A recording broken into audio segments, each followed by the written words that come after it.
as we've been talking about over the last week, in particular, this breakout of this consolidation was extremely important. The markets tried to follow through today, and really kind of on the back of this news of the summit, tried to get a bit of a rally today, but it failed right at the end of the day. So again, we did finish up about 2 points on the S&P. But again, we've increased equity exposure here previously on this initial breakout, and we need to increase exposure here somewhere. Now, let me just say this one thing. In the very short term, we are getting a little bit ahead of ourselves in terms of this rally. There's nothing wrong with this rally at all at this point. In fact, it's been very bullish up to this point. But the thing is that prices tend to only move in one direction so far before you get a little bit of consolidation. And we've had a fairly decent move here over the course of the last few days in particular. And you can see what happened right here at the end of the day. We were actually trading up pretty well up here. And at the end of the day, just plunged off the cliff in the last 15 minutes. Now, this is interesting because smart money tends to play at the very end of the day. The last 15 minutes, that's when institutions are positioning their portfolios. We've got a lot of stuff coming up today. We've got, or this week rather, we've got the summit coming up with Kim Jong-un and, of course, Donald Trump, and that's going to be starting in exactly 2 hours, 49 minutes, and 54 seconds, according to CNN's countdown timer at this point.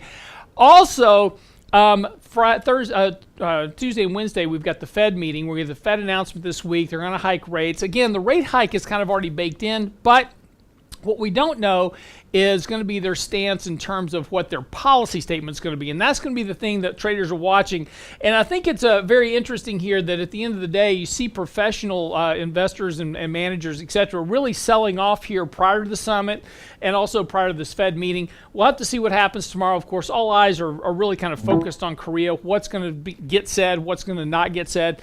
I'm addressing this in more detail in tomorrow morning's post on the website on Technical Speaking because nothing's going to happen at this meeting. There's already a second meeting being set up between Donald Trump and Kim Jong-un in the United States. This summit's really more of a kind of a meet and greet, kind of just laying out some contextual groundwork. Nothing's really going to come out of this summit at all, so don't expect any big fireworks or any other issues. Furthermore, he's not going to denuclearize. This summit very likely could wind up, and the downside of this is the summit actually winds up kind of falling apart in the next 24 hours, as the realization is that Kim Jong-un really has no intention to denuclearize. What he wants is concessions from the U.S. in terms of lifting of economic sanctions in exchange for something he's willing to give up. Denuclearization of North Korea, probably not that option. But we'll see. Look, anything can happen. But that's why positions and traders are probably positioning themselves ahead of tomorrow. So a lot of people got kind of sucked into the market early this morning.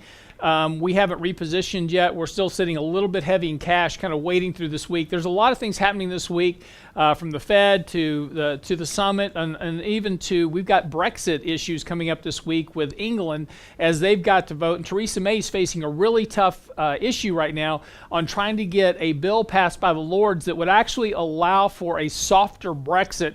The big risk to the Eurozone and particularly to the UK is a hard Brexit, which is currently in the pipes right now. So that's something else also kind of potentially weighing over the market this week. So we want to watch that very carefully.